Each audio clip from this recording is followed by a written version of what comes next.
Sink him? We're rolling. All right.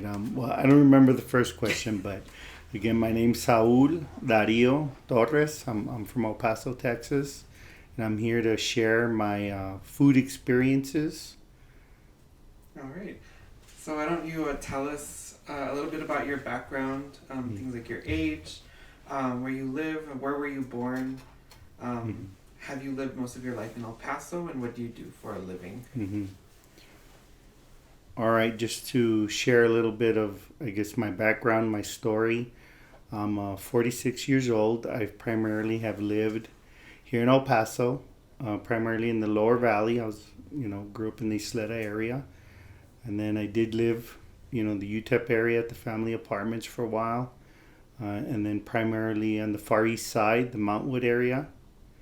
And then I've also lived in San Antonio for about 2 years, in New Orleans for about 8 months. And growing up, I spent a lot of time in a ranch in Durango, Sauce Abajo, Durango, little rural ranch out there.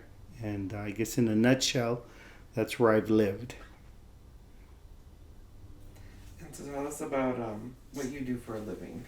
Um, I'm a finance manager right now for the Lower Valley Water District in Clint, Texas. And tell us a little bit about your family.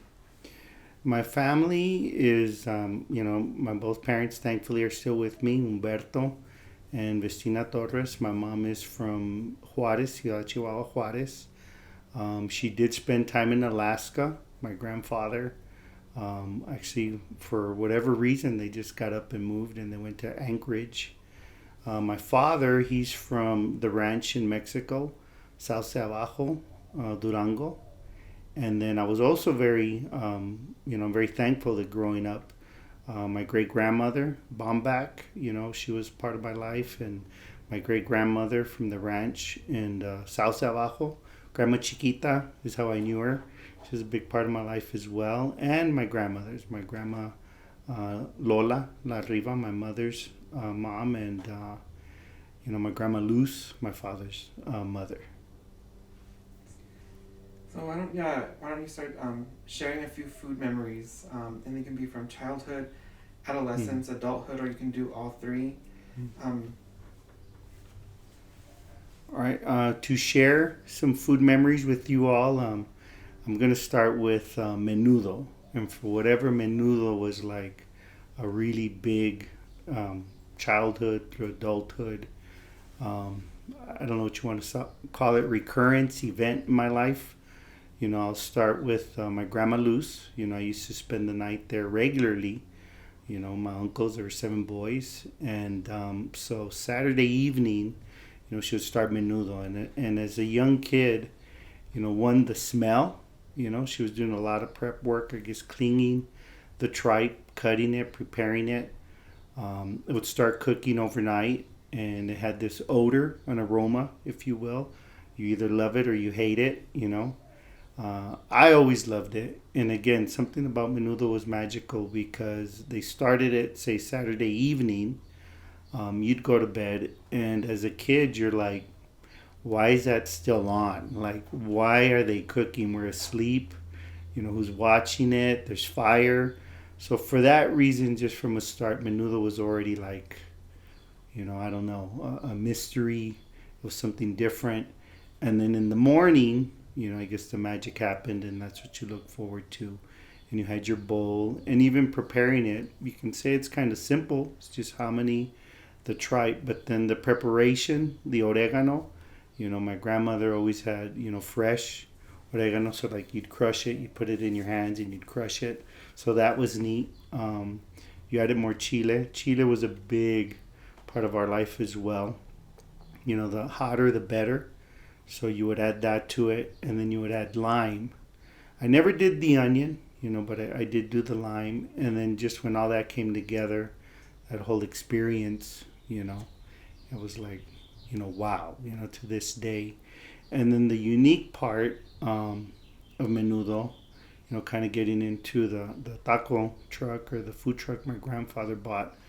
I was about, 12 years old, and we hear that my grandfather, HB on my mother's side, that he bought a food truck. And so you're like, okay, he bought a food truck. And then being that age, they're like, and you're going to work with him and you're going to go help him do it. And then I guess that age in my upbringing was, okay, we're going to do this. It was strange to me. I never heard of food trucks. I hadn't seen food trucks. I had seen, I guess if you will, a pickup truck, and they like mounted a camper and they would sell burritos out of it and sodas. But, my grandfather and my grandmother truck was a full-blown, food truck. And still kind of sticking with menudo, I would spend the night Saturdays. My aunt, Bonnie Leonor, she was my age, maybe 4 months older than me. And the same thing, the big feature out of the food truck was menudo. It had this huge, like big olla, So same thing, the prep work would go on Saturday, the cooking.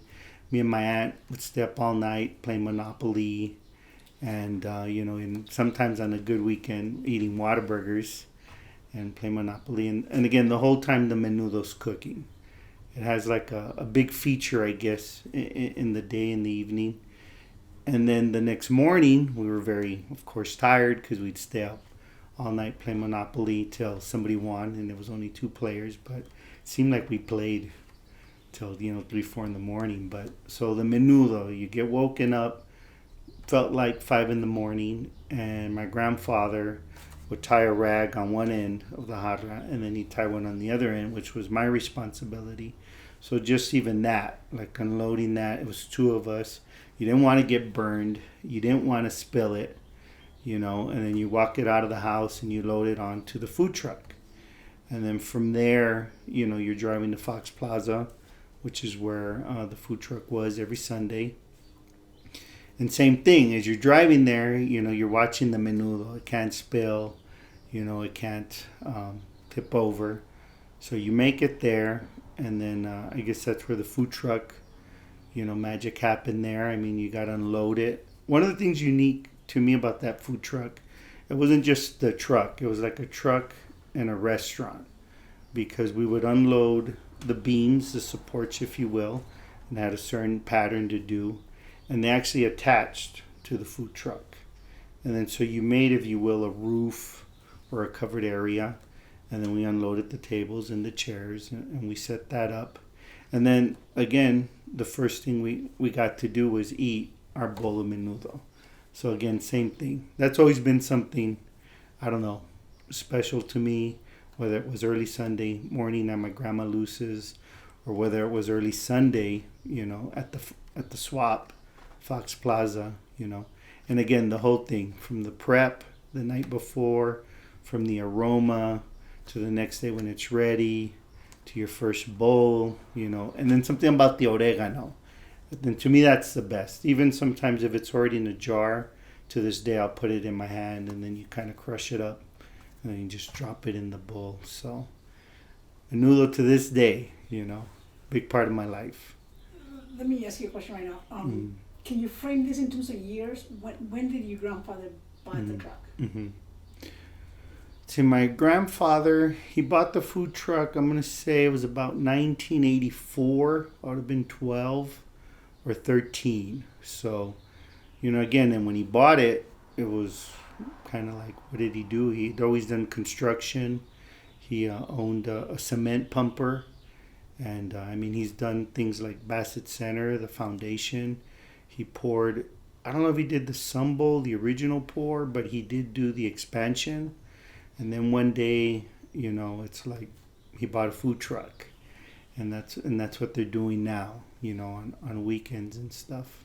But that would have been 1984, around there. And it did have a long run, I'm going to say at least 10 years. I was involved with it probably just 84, till about 89, until 90, when I graduated. And even then, I got married very young at 18, but I still remember I used to work graveyard at a Circle K, and then Sunday morning just would have been 90, 91. I would still stop and pick up the the bread for the menudo, which is another, key thing. The bolillo, the francesito, that's always been a big part too.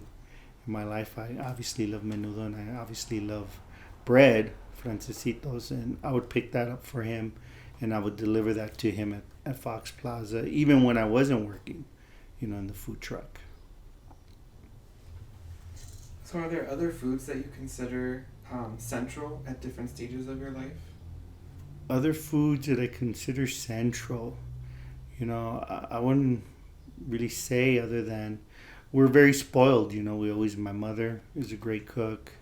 My grandmother's a great cook. So I don't want to say you took it for granted, but, I guess some of the things that pop up every now and then, my mother would do something creative, if you will, the Mexican hot dog. One day we come home and my mom rolls hot dogs into flautas. And you're like, what is that? That's not food. And you don't want to be rude, but you're still your kid, and she's like, it's a Mexican hot dog. So I have that memory. It stood out for a while. We don't eat Mexican hot dogs anymore, but I do have that memory and the flavor with the ketchup and the mustard and dipping your flauta, made of a hot dog into that. Something else that jumps out at me is, we always ate at home as kids. We didn't, to go out to a restaurant, it was normally because somebody else invited us, but we didn't go. And I remember Peter Piper Pizza when that, opened up, if you will. Pepperoni, mushroom, jalapeno, to this day, is the best. We order it to this day, the family. I worked in a restaurant in New Orleans the little while I was there, and that's how I would order my pizza. They would give us, 2 slices, and I'd order it pepperoni, mushroom, jalapeno. And the family lives in New Orleans, my brothers and my sisters. And it was interesting because we're working one night, and then the head chef, if you will, he comes up to me and he's like, hey, these people, they ordered their pizza, like you order it. And I'm like, pepperoni, mushroom, jalapeno. He's like, yeah, that's what they ordered, that's what you eat, and that's what they ordered. Because in New Orleans, living there, food is a big part of New Orleans. It is very good food. To my surprise, it's not a spicy food. And here, growing up with my grandmother, making the chile, well, I guess that's played a key role in my life too. Chile, homemade chile, molido, if you will. That also was magical. My grandma had, I guess it's a molcajete. And she didn't make a little bowl. It was like this big Tupperware bowl. And like you waited for it to be ready. And, when it was ready, man, I guess tostadas are a big part of my life too. That you'd buy, in Juarez. I'd go to Juarez with my grandmother and my uncle. And again, that too, if you will, was like, wow. As a kid, this might be, I guess, my first time on this planet, because I was really blown away by like menudo, or when we go to the tortilleria in Juarez. And you have this big machine. It's loud, It's hot when you walk in there. And it's just, you see them making the, I don't know what you call it, the masa. And then you see the tortillas rolling out. And she'd also buy the tostadas, which were the best. And going back to the chile, when it was done, you'd get to eat. Like, here you go, it's ready. Have at it, and you'd get to have all the tostadas you wanted. And then the measure for my family of, was it good, is if it was hot. And I remember my ears hurting. I remember like sweating. I remember thinking like, wow, I'm going to pass out. But at the same time, you're like, this is like heaven. This is the best. Stop right there for a second.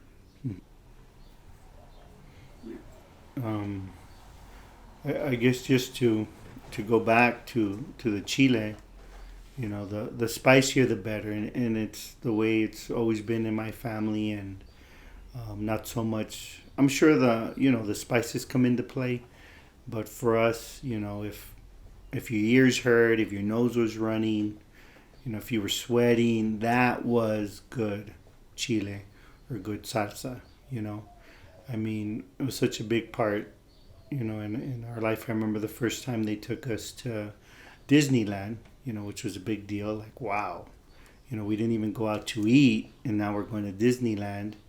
We borrowed a man's van, and we stopped in Tucson, if not Phoenix, and we're at a Denny's. And my father's like, I want some chile. And of course, they're like, they don't know what he's talking about. And he's like, don't you have chile? We want chile. And the waitress is like, salsa? You mean like salsa? And he's like, yeah, salsa.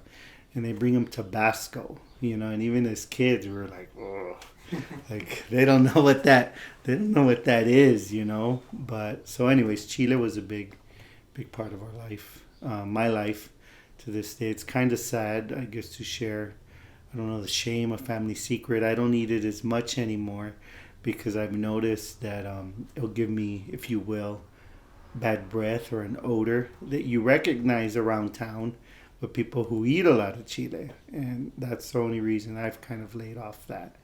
And I haven't told any of my family, so maybe we'll edit that part out. But chile is a big part of what we do. So if we could return to your story about the pizza place and hearing that your siblings were there ordering the same pizza that you do. Okay, in 2016, it was January 2016, I moved to New Orleans, and I'm kind of starting over. My brother and my sisters live out there, and they work in New Orleans. So 2016 January, I move over there, and I'm trying to get into the film industry. And of course, I moved there at the worst time. It was really slow. A lot of people weren't working in film. So I'm I'm applying anywhere. I'm applying at restaurants. And every time we'd go visit there, we always went to the Slice Pizzeria on Magazine and I'm going to say Joseph Street. And so I applied there because we'd go eat there and we'd order, our favorite, which is pepperoni, mushroom, and jalapeno. So I applied to work there. And, another brother came back into our life, which that's a whole other story. And he's working there, and he's like this machine in the pit, which is the dishwashing room. And he does so well that they say, hey, is your brother Saul over there? They would call me Saul. And he's like, yeah, that's my brother. And they're like, well, if he works, half as hard as you do, tell me he's got a job. And it's during Mardi Gras. So I start working at Slice Pizzeria, which I really needed a job. And that was awesome because to me, New Orleans is new. It's a magical place. Slice Pizzeria, we used to eat there. And again, even though I started in the pit or as a dishwasher, you could tell how serious New Orleans is about their food. Because I was involved in prep, and for example, whipped cream, we would make that fresh every day, and that's one of the first things I learned to make.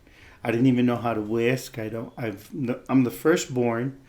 I'm the first grandchild, or actually second, but the first local grandchild. So if you will, I was spoiled. I never, cooked. I never did anything. So I'm now in this pizzeria. I'm trying to impress, and they got me making whipped cream. I don't know the ingredients. I don't even know how to read, even though I'm good at math. So we would do that. So anyways, long story short, I'm there. I'm a dishwasher. I'm holding my own. One time my manager comes to me and he takes me outside on break. And he says, he wants to have a talk with me. And he thinks like, I think you could move up and you can make slices. Slices of pizza, not the whole pizza. They actually would toss it up in the air. And I never learned how to do that. I never, made it, graduated, if you will, that much. But again, so I'm making slices, again, fresh ingredients. And it's super busy. And I love it. In fact, I earned a nickname while I was there. And they would call me Pretty Slice Saul. because they had their way of making their slice. And then I had my way, being naive at how serious they are about their food there. When I'm working there, I'm probably 43, 44. This is a new career for me. I'm thinking, I have a background in finance and accounting. I'm going to end up managing the restaurant. At that time, I wasn't too interested in why only a certain amount of toppings or whatever. I was interested in management, and I'm going to make this slice the way I would make my own slice. And thankfully, it worked out because, if you will, I would over topping, but I did have my way. For example, gosh, I should look up the names, but we would use red bell pepper, and I believe it was goat cheese on one of them. So I would always put the bell peppers at a certain angle, and I would cross them, if you will. And then in the little square you made is where I would drop the goat cheese. So it's things like that earned me my nickname, and they would call me Pretty Slice Saul. And it was funny because there was a little bit of controversy because they would say that I would over topping. I would put too much toppings on the pizza. And it was funny because sometimes the lead cook would come up to me and he would be like, "You're putting, too much toppings on the slice." And look at, this is for, it was two young girls, who were eating. And he's like, "Look at them, they can't eat all that pizza." And I told him, I said, "You know what? I give people what they want, And I don't make pizza, I make dreams come true." I said, I guarantee you, when they get this slice, the first thing they're going to do is they're going to reach for their phone and they're going to take a picture of it." So he lets me make the slices and order up, it goes out and we stop. And this restaurant is busy, non-stop orders, but we stop. And we watch them, and Slice makes it to their table. And sure enough, they take out their phones and they take pictures, right? He looks at me and he's like, "You know what, Saul?" That's what they'd call me over there. Give the people what they want. So, that was my food experience there in the pizzeria, which I loved. I enjoyed it. I actually, miss it to the point where, I got this job as a finance manager. And, there's some bad days there. We've had a lot of turnover there. And I remember asking my former GM, I told him, "You know what?" I said, "Do me a favor. Go fire me." I was happy, making pizza. And he didn't know what I meant by that. But I was like, I'm going back to New Orleans and I'm going to go work in the pizzeria again. So that was, awesome. And I guess going back to the pepperoni, mushroom, and jalapeno, that's what I was talking about. That's how I would order my slice. They would give us 2 slices of pizza a shift, and that's how I'd order it. And New Orleans doesn't order that way. They don't really do jalapenos. They don't do hot, spicy food. So it stood out to the point that one day there's a whole pizza, a big order, and the lead chef comes up to me and he's like, "Hey, these people ordered the pizza the way you eat it." And I was like, "Pepperoni, mushroom, jalapeno." He's like, "Yeah." And then the funny thing is, when they come pick up the order, I happen to notice, and it's my sister. So I call, the head chef over and I said, "Those people who ordered the pizza?" And he's like, "Yeah." I go, "Well, they are my people. It's my sister." And that's how we would order the pizza there. So pepperoni, mushroom, jalapeno. Peter Piper's is our favorite. Slice also. Menudo and chile, Those are big parts still in my life. So, how would you define your relationship to food? My relationship for food, is great because I love food, and then it's not complicated either because I could eat menudo all day and be happy. I could eat chicos tacos every day and be happy. I could eat a bag of chips with a lot of salsa and be happy. I guess the hard part with food is society, if you will. And I've always been heavy. I was born, el gordo. And if I don't want to call it of the shame, but if you worry about it, it's more because of that. You know, you shouldn't eat menudo 3 times a day. You know, you shouldn't have chicos tacos 5 times a week. You know, or Whataburger. But me and food, you know, we're okay. You know, I love it. You know, and I don't know. I must say it's a blessing because again, always being heavy. You know, my whole life, I never felt my weight. So, what do you mean I can't eat that? I'm going to eat it, and I'm still going to go play 3 hours of basketball. We play a lot of street basketball. I mean, right now, you know, I just recently took up cycling. I love cycling as much as I love food. Cycling, for the first time, am I seriously considering, like, hey, I need to change the way I eat because you know, the group I'm in, we're hitting 30, 40 plus miles. And, you know, when you're on mile 10, you feel the Chicos tacos. You're like, oh, you know, maybe I should not have eaten Chicos tacos, you know. Mile 20, you're like, wow, maybe it was a bad idea to have Peter Piper buffet, you know, for carbs. So now I am changing, if you will. Haven't changed it yet, you know. And it's funny because they're all trying to help you. But all the fellow cyclists are like, hey, you know what? If you want to lose weight, you know, you need to eat this, you need to eat that. And in my mind, it's like, I don't want to lose weight. I didn't join cycling to lose weight. I joined because, you know, I love it. But by default, mile 30, mile 44... yeah, I'm looking into changing it. Like my last 44-mile ride, you know, that was a record for me. 44.7 miles, nonstop, if you will. You know, I averaged 16.7 miles per hour. That was a record for me. To have the big talk with me afterwards, like, you got salt on your face, Saul.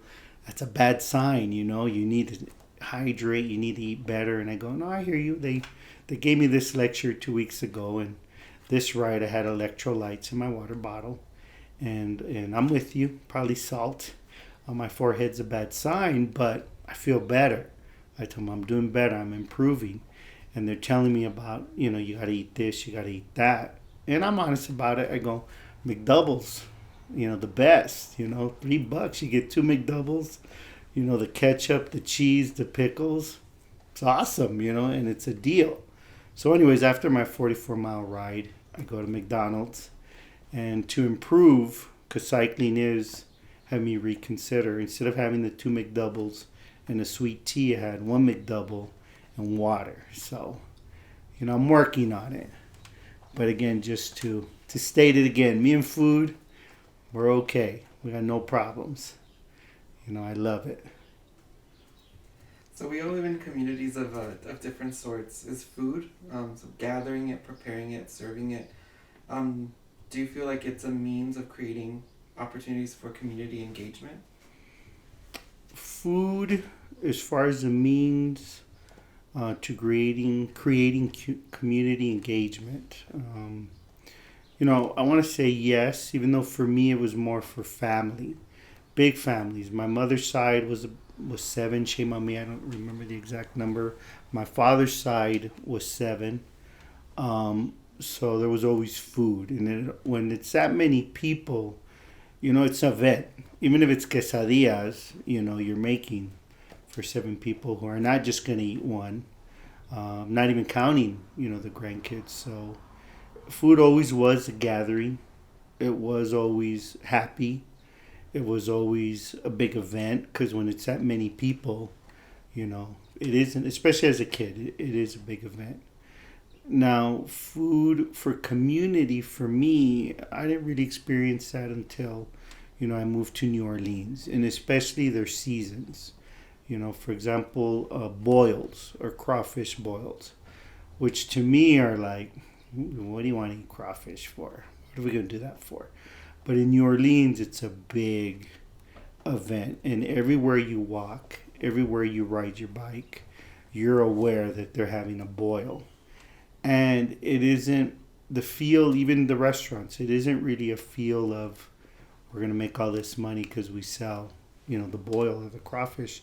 It's an event. Like you're welcome, and you go to this boil. There's people on the streets, and so as far as community, to me, that's I didn't really experience that until I was in New Orleans, and it was more centered around the boils and oyster season. I mean, they take their food serious, in New Orleans. I think El Paso we do too, but I think we're spoiled. We have so much good food that we grew up eating that maybe it's not so much as a big event. It's more expected. If anything, if you go somewhere that doesn't meet standards, it's like, oh, we're never going back there again. But that's my experience, with that. And what relationship is there between the environment and food? The environment and food. Wow, I've never thought of food and the relationship with the environment. Now, my father, again, being from a ranch, again, I guess you take it not for granted, but, it was natural. We were always brought up, that, everything is living. He would say, hey, you see this rock? This rock is living. It's the lowest state of living, And then I would spend all my summers, in Durango, in the ranch, which, depending on what year, it's not even on the map. And they're adobe homes, and the way they make their living there are no groceries. I started going there probably in 1974. My first memories of going there probably 1977. And I remember hey, the house down the street got a refrigerator, or so again, it was the food was you actually worked the fields and you ate what you labored, I guess, for it. But again, a happy relationship with food. It was like you worked, you can eat it. You worked, you're hungry, eat it. Because again, growing up, El Gordo, I remember here sometimes maybe he shouldn't eat another hamburger. And when you go to the ranch, it was like, hey, can I have another tortilla? And they're like, you worked, you have all the tortillas you want. So it's like, this is great, I love that. But food and the environment, yeah, you stumped me on that one. I really don't have an answer, or I don't know what we're looking for on that one. I think you answered it quite wonderful with the experience in the ranch. Okay. So, yeah. All right. I've never thought of that one. Mm-hmm. Food and the environment. Yeah. And what relationship would you say is there between spirituality and food? Spirituality and food. The first thing I think of is the hostia, mm-hmm. or the body of Christ, And, you go to Catholic school and it's like the body of Christ, and you read it and you can't chew it. Don't chew it. And you're like, it's the body of Christ. I can't chew it. And, as a kid, it was strange to me. Like, you're trying to figure out the body of Christ.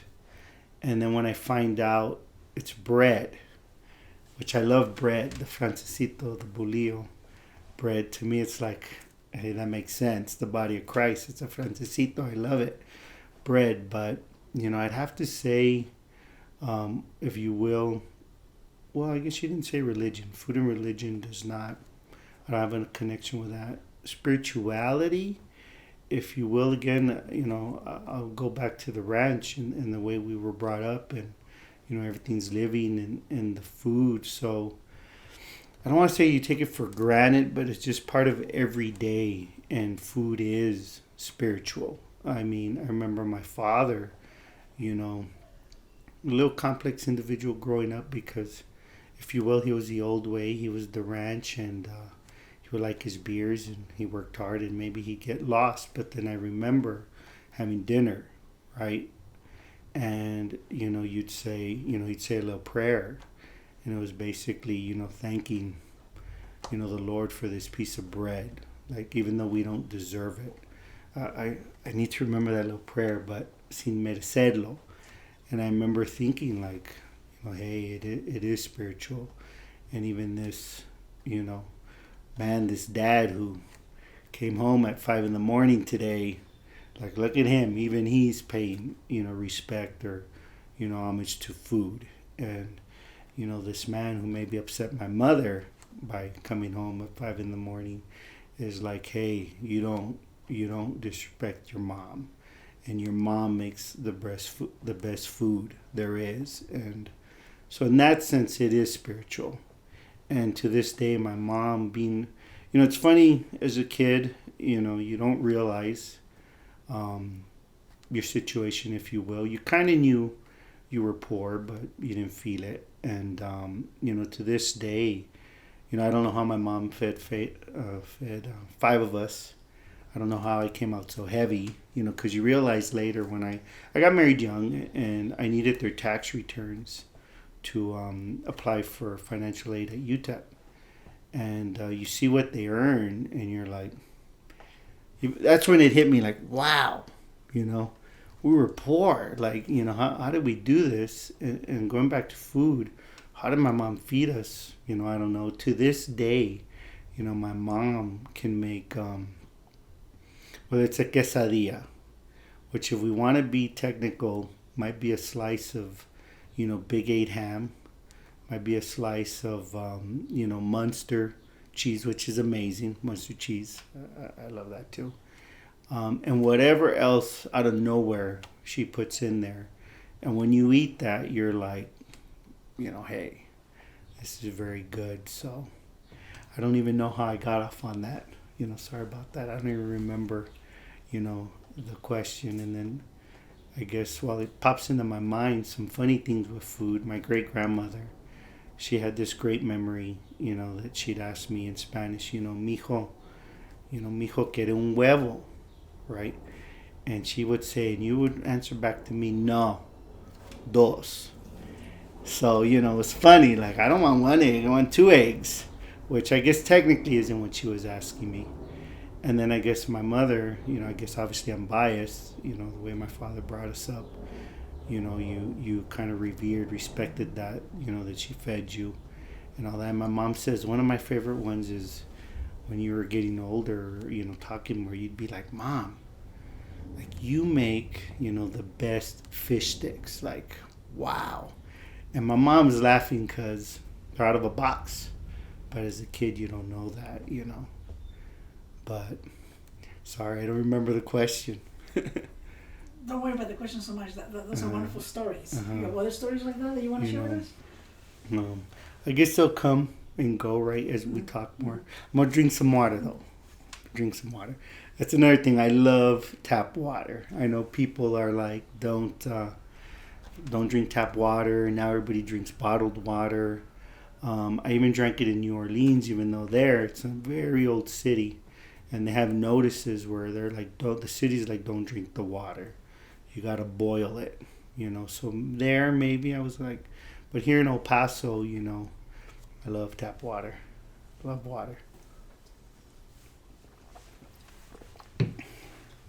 What's the next question, sir? So, reflecting on your life as it relates to food and living in El Paso, how do you describe the food scene in El Paso from some of your earliest memories of eating here till now? Mm-hmm. The food scene in El Paso, I'm going to, my thoughts on that is going through, if you will, a little renaissance, a little change. Growing up, we did not go out to eat. I remember my aunt, who I worked with in the food truck, if you will, they were a little more well off and they would go out to eat, but we wouldn't go out to eat. I remember McDonald's. We wouldn't go to McDonald's, and she would have her birthday parties there. So to me, going out to eat was McDonald's. One time she had a birthday party at Pizza Hut, which up until recently, to me, Pizza Hut was like fine dining. They had the tablecloths, they had the candles when I was young. When I was young. And I remember thinking, if I win the lottery, I'm gonna buy a Pizza Hut. I'm gonna own a Pizza Hut. So we didn't go out to eat. I couldn't tell you about restaurants or what. I do remember going to Pancho's because you would raise the flag, when you needed something. And I don't know why more restaurants don't do that, because even as a kid, I remember thinking, this is a brilliant idea. You just raise the flag. They bring you more water. They bring you more chips. That was awesome. But growing up, we just ate at grandma's house or at home. Now, as an adult, again, I got married young. You want to, I guess, do things a little differently, and I would take my kids out to eat. But even then, being that you didn't go out to eat, to us going out to eat was, Whataburger, was taking them to Chico's Tacos. And then we started doing a little better. I got my degree, my spouse got her degree, and we started going. And then, I was in car sales. So car sales, you go out, So we started going to Jackson's and stuff like that. So, which growing up again, really eating your grandmother's cooking and your mother's cooking, Jackson's is inferior food. Whataburger's inferior food, even though I loved it. So El Paso now, to me, what's going on, like the common ground on the Far East Side, I went there because I thought of it as New Orleans. They call their medians the common ground, and they have a food truck out back that I've never seen, but very good food. And these are new flavors to me, because here all you eat is Mexican food, or a hamburger with a lot of chile, and that counts. It's Mexican, or Chico's Tacos with a lot of chile, and that counts. It's Mexican. But to eat other foods, macaroni and cheese, hey, we didn't eat that. I just went to Benny Frank's on the Far East Side, and they have a macaroni and cheese with an El Paso twist, if you will, a Chuco twist, and they threw chile con queso on there. Which, going back to amazing magical foods, chile con queso, just the prep time on that, and you even make it in a crock pot or something, and you're like, that's special.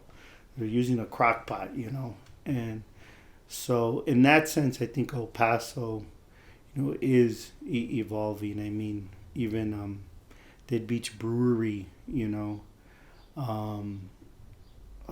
Craft and Social, Hoppy Monk, their steak sandwiches. It's like, so to me, El Paso is undergoing, renaissance. So, El Paso and the food renaissance, I guess, for example, Valentine's, which, if I'm not mistaken, is related to Valentine's. It's probably pronounced the same way, but I grew up calling Valentine's Bakery Valentine's. And then Valentine's opens up, and they were downtown in the Union area. And again, the way we grew up at first was like to be served a little taco and a little tortilla with a little bit of protein or whatever's in there. Growing up, that was like, no. But now, the food, the flavor, it's so good, and it is something different to try. So Valentine's, this is new to me. I don't know a lot of them. I mentioned the Craft and Social. I know Dead Beach Brewery. There's also a food truck related to that. Montecillo area. I don't remember the restaurant. That was a little fancy, a little more upscale. I just heard of, is it Rockstar Burger downtown just opened up? I've heard a lot of good things. And that's really it. I need to catch up on that because, again, I really am a Whataburger, Chico's Tacos person. The Tap, I love their nachos. I call them Tap Nachos. I think they're the best. I tell everybody they got to go. It's almost like they prepare each one individually. It's on a tostada, to me, the kind you'd go buy from Juarez, if you will. And then, like, every chip has its deshebrada, its toppings. And again, you top it with a chile, the salsa. I love the Tap. I know that's not new. It's been there forever. That's all that comes to mind right now as far as new restaurants. But I do feel, just by the names and what you hear, and Yelp. Yelp is an awesome app in the sense that places you would never go to. I do recommend Panza Hueca. I just discovered that off of Yelp. And, when you first walk in, I don't like restaurants in strip malls, if you will, or strip centers. So when you pull up, I was disappointed in that. But it had really good reviews. And you walk in there, and it is a hole in the wall. But what they make their, fresh. I'm going to forget the name. It's green. What do you call those? wow, I'm gonna forget the name of them. My grandma used to make them too, but it was this plate of guisado. Well, I'll have to look it up. I don't remember what it is, but panza hueca, I do recommend it. Um, and that's really it as far as new restaurants right now. Hit a wall on that one. That was a tough question. Maybe we'll come back to that one. So what does food mean to you, and what do you think food should mean to all of us? Food, to me again, I enjoy food. I love it. To feel, full, if you will, is like a great feeling. Um, Panza llena, corazón contento. Full stomach, happy heart. So, and I hope that's what food means for everybody. I mean, it's and again being brought up, we were brought up to respect the food, to be very thankful for the food. For example, that little prayer again, even like, hey, we don't even deserve this, and you're thanking, if you want to call him the creator, God, and we don't even deserve this, but thank you, and I think the prayer is spot on. You're not even saying thank you for this ribeye steak or whatever. You're saying thank you for this bread, our daily bread, which is tied to the Our Father as well. So to me, again, I love food. It's a great experience. I'm very thankful when I get to eat. I enjoy the food. I enjoy the flavors, I hope. So do others. As I mentioned, now with cycling, maybe for the first time, I'm thinking of food as fuel for the first time, and I'm trying to figure out how I'm going to make these 40, my next goal's 50-mile bike rides, and I'm learning the hard way that it's not going to be, with Whataburger. It's not going to be with Peter Piper. So for the first time, I'm looking at food as maybe fuel. I do want to ride my bike till I'm 80. I want to play bass guitar till I'm 80. So for the first time, I hope it's not too late. I'm already 46, and I'm thinking, well, maybe I shouldn't eat, Whataburger all the time or Chicos Tacos. You can ask me the question again. I feel that I got lost there. Maybe I'm starting to get hungry, I don't know. Well, if there is anything else you'd like to add that we maybe didn't ask, or anything you'd like to address? No, I mean, I don't. I can talk all the time, but I do really enjoy food.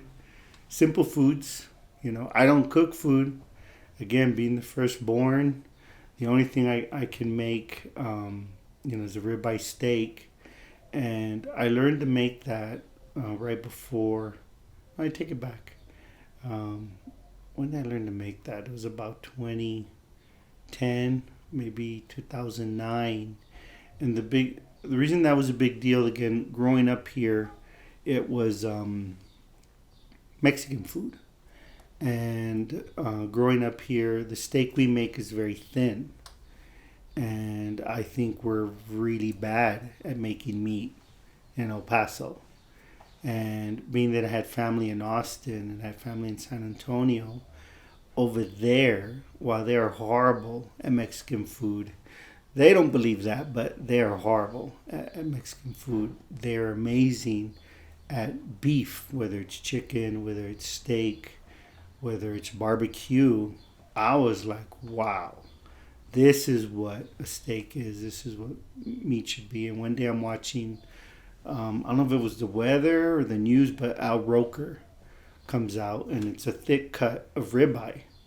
And he's talking about the ribeye, and he's saying what he loves about this meat is whether it's medium, whether it's well done, because of the marble, which to me is a nice way to say the fat, You can make it well done, and it has good flavor. And that got my attention because here in El Paso, it's like we don't do raw. We don't do medium. It's like that's not cooked. It's got to be burnt. It's got to be cooked. So when he said that, I was like, okay, that got my attention. Like, okay, I can make this, and the family's going to eat it. Then he went on to say that, people really ruin the meat You know, they do this, they do that. All you got to do is put some salt and pepper. And he puts olive oil first, and then salt and pepper. And then he cooked it for 5 minutes. And that was it. Of course, he eats it closer, I believe, to raw, which I knew my family wasn't going to do it. So I get this grill, this awesome grill with a crank, which is charcoal, which I love charcoal. I don't like gas. So I start with ribeyes, and I go into Albertsons, and I go to the butcher, and, you know, I want an inch and a quarter thick. You know, you come home, you start the charcoal. And while the charcoal starts, you know, I would put the olive oil on the ribeye, and then I cheated a little bit. I didn't use salt and pepper. I went to Great American Land and Cattle, and I used their seasoning. And I was very generous with it, you know, and a crust, if you will, of the seasoning, and then I'd put it in the fridge. I'd go out, and when the colds, you know, were ready, is when I took it out. And I knew I was good at it because my daughters, we didn't grow up eating steak, you know, my what do you call her? My ex-wife, my wife at the time, they ate meat. And she was always, you know, she was nurturing, but at the same time, she's very tough. And if she didn't like it, she could tell you this is lousy. And she loved the ribeye. And then my dog was a beagle who, like Snoopy, did whatever he wanted. But when I started the grill, when I was going to make ribeye, he just sat by the grill. And I was like, yeah, because this is good stuff. And the dog sat there the whole time, and he waited for his little piece. And he would not move. I would put it on the ground, and he knew he didn't move until I said, good dog, you know, and he could have it. My daughters, who had been able to go to cattlemen's and stuff, and me too, would be like, Dad, you know, I guess like I would tell my mother, like, you make the best fish sticks in the world. They'd be like, Dad, like, this is better than cattlemen's. And I'm like, that's a smart kid right there. Like, that's right. I'm going to buy you a car when you're older or something, right? So then I moved to San Antonio, and I'm on the north side, working on the north side of San Antonio, and I spent a lot of time in shirts and a lot of beef eaters, you know, and it was interesting, I guess, here where food kind of helped us connect, because technically, you know, they're white, they're güeros, they're Americanos, I'm a Mexicano, and it's like you don't. You know, San Antonio is beautiful a city as it is, to me, is quietly segregated. But word got out that I made this ribeye. And I think they were more like, this guy doesn't know how to make ribeye. So I get invited over to Shirts, Texas with my buddies, my I don't even like to say it, I wasn't raised this way, but my white friends, because really to me, they're my friends, you know. I didn't really see, we weren't really raised to see, I guess, color, if you will. You're not blind, but I didn't see him that way. But I could tell they were like, this guy from El Paso, like he's gonna make the ribeye, he's gonna make the steak, and you could tell they were like he's gonna ruin it. So, anyways, we go. HEB's big over there, so we go to the HEB, and same thing, inch and a half, same process. They're watching me. I'm timing it on the iPhone, and when they cut into it, it was like, whoa, like this guy can make a ribeye. And if you will, that helped me get more into the group, because I was the one who made the ribeye from that day on. And even though it's Great American Land and Cattle seasoning, you know, it got dubbed, you know, Saul. Even though over there, like New Orleans, they'd call me Saul. It got dubbed Saul's Rub, you know. And that was also something very special. The food, even though we didn't say grace or anything, we respected, you know, that slab of meat, and you knew that was special, and you knew it was going to be good. And I guess that was maybe a little closer to community, because it was a big deal. We were all there. We were in sales. We're all there, and we're going to play water volleyball till we couldn't swim anymore. And, you know, we were going to, you know, probably drink till we couldn't swim anymore. And we were also going to eat, and we were going to eat very well. And it was the ribeye, you know. Maybe we'll make that for you. I'm a little out of practice. I don't have a grill. But maybe we'll do that. Yeah. and that's it. Maybe a baked potato. All I did was the ribeye. I don't know how to cook or do anything else, cooking wise. Well, thank you very much. Anything else, or?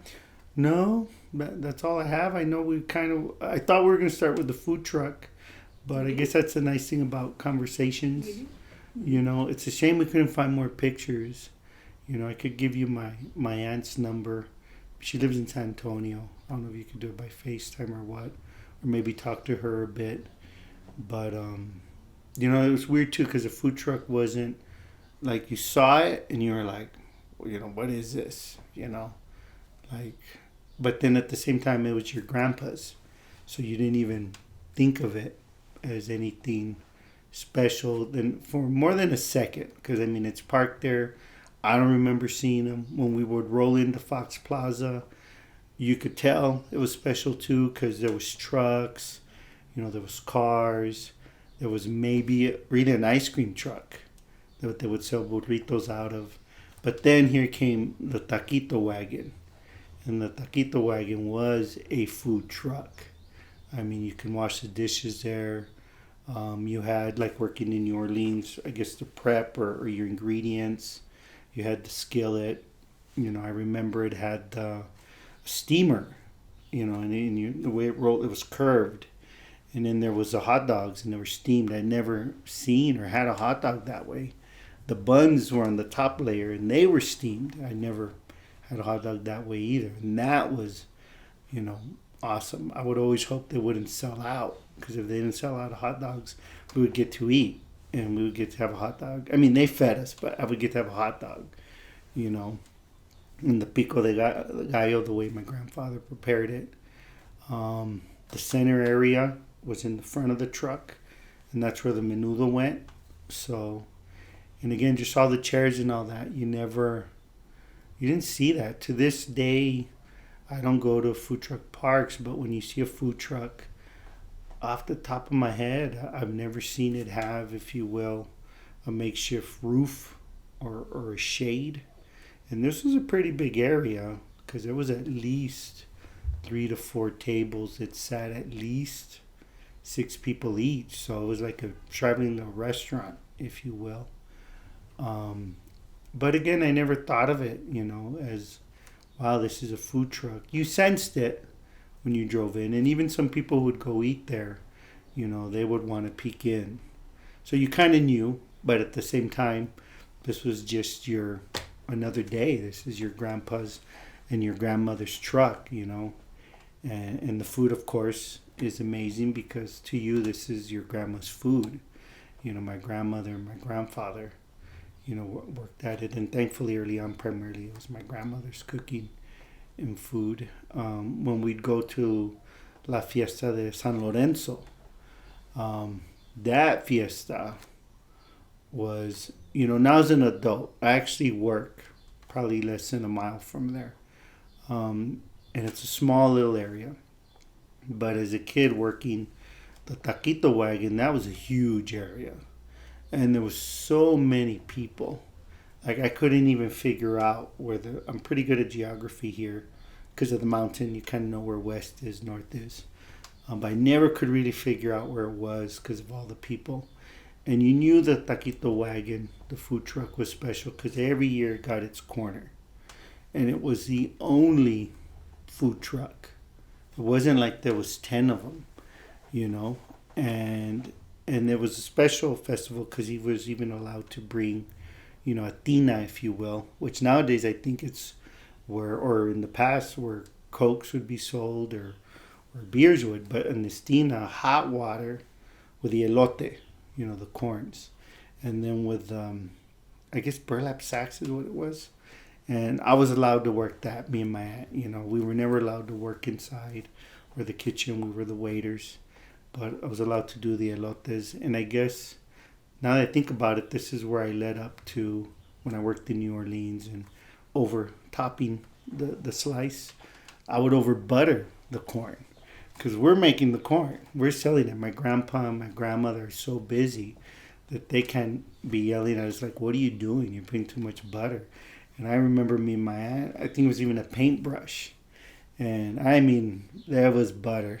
And obviously, thank God the people loved it because you would sell out. And I remember that your menudo sold out, your gordita sold out, your corn sold out. You were like, we did good, But the strange part is I never remember thinking like, wow, this is a food truck for more than a second, Only now with this call, like driving over here, when I was like, wow, it was some special. It was ahead of its time, if you will. And we're looking, but it's weird. We don't have a lot of pictures of the taquito wagon. I think just the one we sent. But that's all for now. Let's play some drums. Let's play some music. Well, thank you so much. Let's ride our bikes. Thank you so much. No, thank you.